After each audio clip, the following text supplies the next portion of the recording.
এবারে কিন্তু চালিয়ে খেলেছেন, গ্যাপটা পেয়েছেন। ও চমৎকার ফিল্ডিং এবং আত্মাহুতি, ভালো ফিল্ডিং।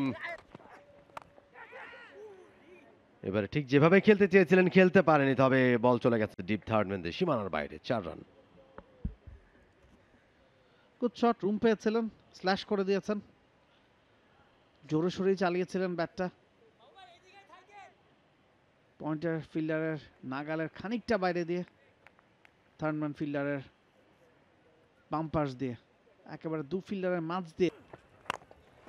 এবারে কিন্তু চালিয়ে খেলেছেন, গ্যাপটা পেয়েছেন। বোলার্স ব্যাক ড্রাইভ, বল চলে গেছে সীমানা বাইরে। 4 রান। যেটা বলতে যাচ্ছিলাম আপনাকে যে 33 ওভারে খেলা চলছে, 3টা উইকেটের মাত্র পতন ঘটেছে, 138 রান করেছে এখন পর্যন্ত গুলশান। আপনি যদি টিমে থাকতেন সিনিয়র ক্যাম্পেইনার হিসেবে কিংবা ক্যাপ্টেন হিসেবে, আপনি আসলে এখান থেকে কি রোল প্লে করতেন বা আপনার মেসেজটা কি থাকতো টিমের কাছে? প্রথমত হচ্ছে যে পজিটিভ ইন্টেন্টে থাকা, আপনার এখন অবস্থানটা কি এটা জানা।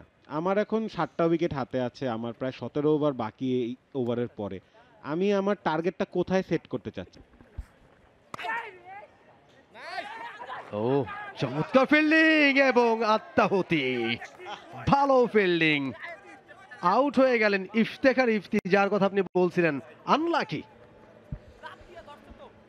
আনলাকি বলবো নাকি আমি বুঝতেছি না আসলে, কারণ ভালো ফিল্ডিং হয়েছে এবং বলা হয়ে থাকে যখন ব্যাটার শট খেলে থাকেন ফিল্ডার ক্রস করার না আগ পর্যন্ত কিন্তু ব্যাটার ক্রিজ ছাড়ে না নর্মালি, কারণ তিনি শিওর হতে চান যে আসলে বলটা ক্রস করেছে কিনা।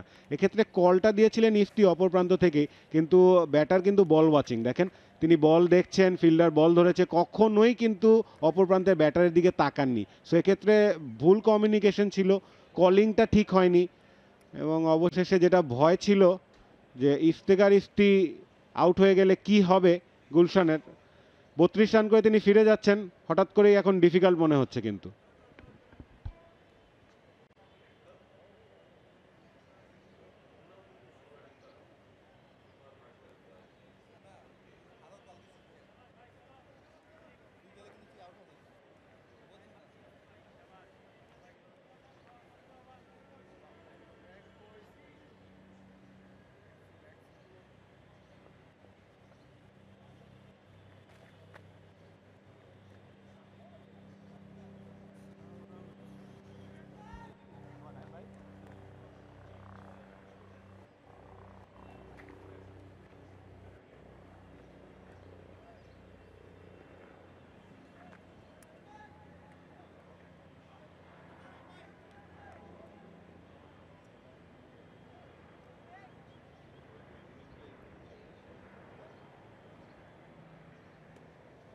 New batter Farhad Reza, experience campaigner.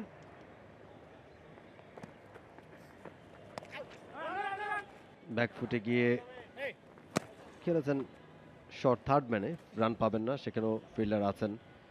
তবে দারুণ একটা ফিল্ডিং, সত্যিকার অর্থে দুর্দান্ত ফিল্ডিং, এবং যে কারণে আউট হয়ে গেছেন Iftekhar Ifti.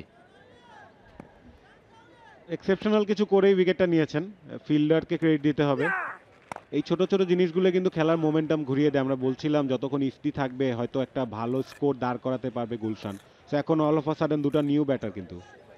Jayraj Sheikh, thank you Rohan, Joyraj Sheikh was the fielder এবং আউটস্ট্যান্ডিং ফিল্ডিং। সাডেনলি দুজন নতুন ব্যাটার ক্রিজে, এখন আবার দেখবেন যে ডট বলের সংখ্যা বেড়ে যাচ্ছে। রান নেই, রান পাবেন না। চমৎকার একটা ওভার করছেন নাইম জুনিয়র, এই ওভারে উইকেটের পতন ঘটেছে এবং এখন পর্যন্ত রান নেয়ার সুযোগই দেননি ব্যাটারদেরকে। For more updates, subscribe to our YouTube channel and click on the bell icon. Follow us on Facebook and Instagram. Download T-Sports app to enjoy exciting games and highlights. Visit tsports.com.